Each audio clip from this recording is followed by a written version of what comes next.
सारंगढ़ बिलाईगढ़ जिले के दोनों ही विधानसभा में शांतिपूर्ण तरीके से मतदान संपन्न हो गया है। अब 18 प्रत्याशियों के भाग्य स्ट्रांग रूम में बंद हैं, कैद हैं। इसका फैसला अब आने वाली 3 दिसंबर को हो जाएगा, जब मतगणना होगी। मतगणना के पश्चात ही ये फैसला होगा आखिरकार जनता किसके सिर विधानसभा का ताज पहनाएगी, बांधेगी। वहीं पर बताते आपको ये चले कि बिलाईगढ़ विधानसभा में 70.92% मतदान बताया जा रहा है जो हुआ है, जबकि सारंगढ़ विधानसभा में 79.50% मतदान रहा है। बताते आपको ये भी चले कि 2018 में की अगर बात करें तो बिलाईगढ़ विधानसभा में 70.7% मतदान हुआ था और अब इस बार बिलाईगढ़ विधानसभा में 70.92% हुआ है, जबकि सारंगढ़ विधानसभा में पिछली बार यानी कि 2018 में 75.3% वोट पड़े थे और इस बार की अगर बात करें तो 79.50% मतदान हुआ है, वोटिंग हुई है। कुल मिलाकर कहा जाए तो दोनों विधानसभा में पहले की अपेक्षा इस बार मतदान में बढ़त जरूर हुई है। हालांकि मतदान के बाद में सभी प्रत्याशी अपनी अपनी जीत का दावा जरूर कर रहे हैं, लेकिन आने वाले 3 दिसंबर को ही प्रत्याशियों की किस्मत का फैसला जनता के सामने आएगा। राजू निराला हमारे सहयोगी जुड़े हुए हैं। राजू, क्या माहौल है वहां पर?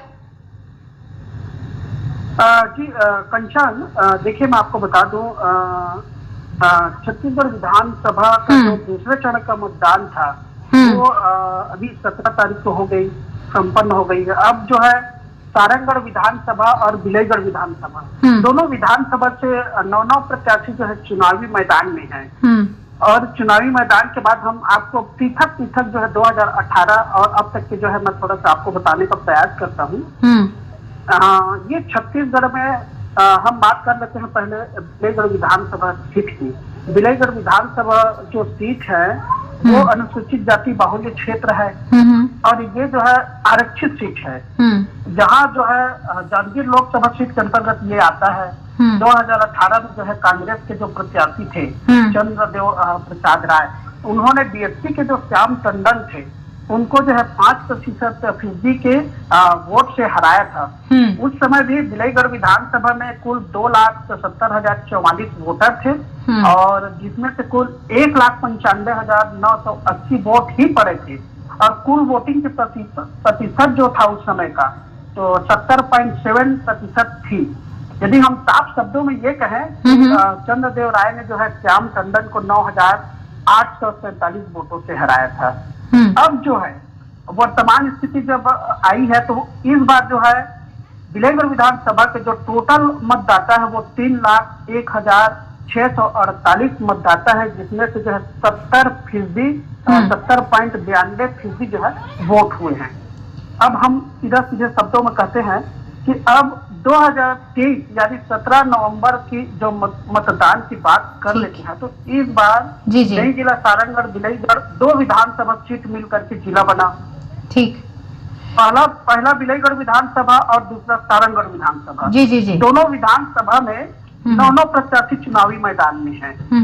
दोनों विधानसभा सीट से जो है 3 जो राष्ट्रीय पार्टी है इससे जनता जो है अपना विधायक चुनते हैं और लगातार चुनते आए हैं। दोनों विधानसभा में जो भारतीय जनता पार्टी है, कांग्रेस है और बीएसपी है, ये हमेशा फोकस रही है। अब हम सीधे चल देते हैं सारंगढ़ की जो विधानसभा सीट है वहां पर। सारंगढ़ विधानसभा भी अनुसूचित जाति बाहुल्य क्षेत्र है, यहाँ भी ये आरक्षित सीट है। ठीक। यहाँ 2018 में कांग्रेस के जो प्रत्याशी उत्तरी पर जांगड़े थी, बीजेपी के जो उम्मीदवार केराबाई मनहर थे, उनको यानी मोटे तौर पर देखा जाए राजू तो पहले के मुकाबले इस बार वोटिंग ठीक ठाक हुई है, इस बार परसेंटेज बढ़ा है। इससे पता चलता है कि लोगों में जागरूकता तो है कहीं ना कहीं। जी बिल्कुल जैसा कि मैं बताया कि पहले की अपेक्षा इस बार जो है वोटरों की काफी फीसदी बढ़ोतरी हुई है और जनता ये कह रहा है कि दोनों विधानसभा में जो है 3 पार्टियों के बीच में टक्कर देख रहा है, लेकिन हम जमीनी स्तर पर ये कह सकते हैं कि बिल्कुल पहले से वोटिंग परसेंटेज बढ़ा है। बाकी जो है जो पत्ते हैं वो 3 तारीख को खुल जाएंगे। बहुत बहुत शुक्रिया राजू तमाम जानकारी के लिए।